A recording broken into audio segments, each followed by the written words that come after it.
En Chine, de nombreuses régions pauvres sont situées au cœur des montagnes et outre les problèmes de communication physique, leur développement est aussi freiné par les problèmes liés à la circulation de l'information.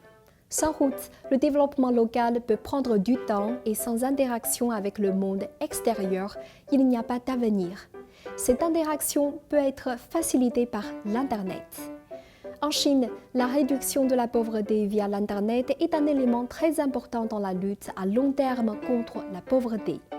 Elle se divise en 5 grands domaines qui comprennent la couverture du réseau, le commerce électronique rural, les services d'information, l'éducation en ligne et l'administration en ligne. La première étape pour résoudre la fracture numérique est de disposer d'un réseau. Toutefois, aujourd'hui, la proportion de villages pauvres connectés à la fibre optique est passée de moins de 70% avant la mise en place des services de télécommunication universels à 98%. Du point de vue du commerce électronique dans les zones rurales, la plus grande couverture du réseau Internet a grandement favorisé le développement du commerce électronique rural. Le géant chinois de l'Internet Alibaba et sa plateforme de commerce électronique Taobao ont joué un rôle fondamental dans ce développement.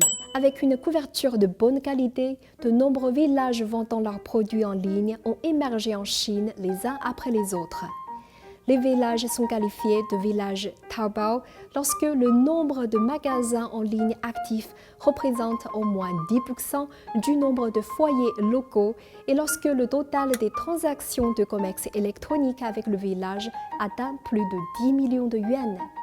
En 2013, il n'y avait que 20 villages Taobao et à présent, il y en a plus de 5000. L'inégalité des ressources éducatives est un défi auquel le monde entier est confronté. Et l'apprentissage en ligne peut permettre de réduire le problème de l'inégalité en matière d'éducation.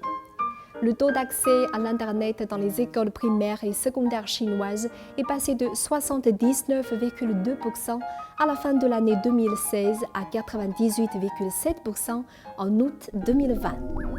Aujourd'hui, les enseignants ruraux peuvent se connecter en ligne à des enseignants célèbres dans les grandes villes, préparer un programme d'études riche et varié et apprendre des langues étrangères avec des étrangers.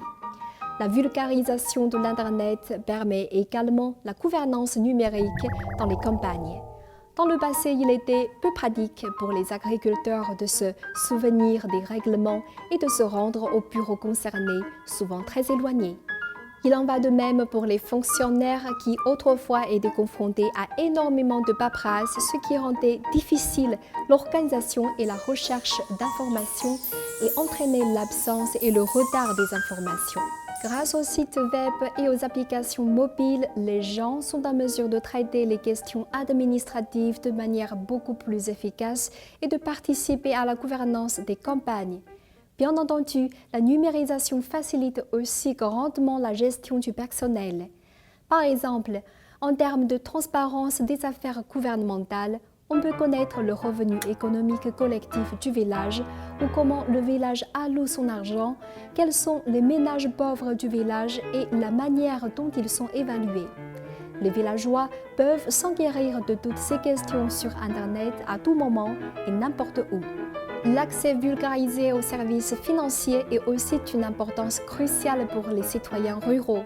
C'est pourquoi la couverture des services financiers de base des villages administrés par le gouvernement central est désormais de 99,2%. Les services financiers de base ont été introduits dans les campagnes de sorte que les personnes âgées ou les agriculteurs isolés peuvent bénéficier des mêmes services financiers que les citadins. Le kiosque de services financiers local est comme une banque miniature qui permet aux agriculteurs de s'épargner de pénibles trajets administratifs. L'accès difficile et coûteux aux soins médicaux est un autre gros problème qui empêche de nombreuses personnes dans les zones pauvres de sortir de la pauvreté. D'ailleurs, certaines d'entre elles s'appauvrissent ou retournent à la pauvreté suite à une maladie. La mise en place de services de télémédecine dans des établissements médicaux constitue un nouveau modèle pour résoudre ce problème. Dans le pays, la télémédecine permet d'assurer une couverture complète des hôpitaux dans les départements pauvres. les personnes pauvres peuvent obtenir un diagnostic auprès d'experts sans avoir à sortir de leur village. La lutte contre la pauvreté est un combat de longue haleine. La Chine a maintenant mis fin à la bataille contre la pauvreté absolue, mais la bataille mondiale n'est pas encore terminée. Le fait que plus de 800 millions de personnes ont été sorties de la pauvreté en Chine constitue un exemple pour le monde entier. Bien sûr, la prochaine tâche difficile pour la Chine sera de conserver les résultats de sa campagne de la lutte contre la pauvreté en empêchant que les personnes sorties de la pauvreté n'y retournent et en améliorant durablement leurs conditions de vie. En tout état de cause, un projet de lutte contre la pauvreté de cette ampleur est rare dans l'histoire de l'humanité.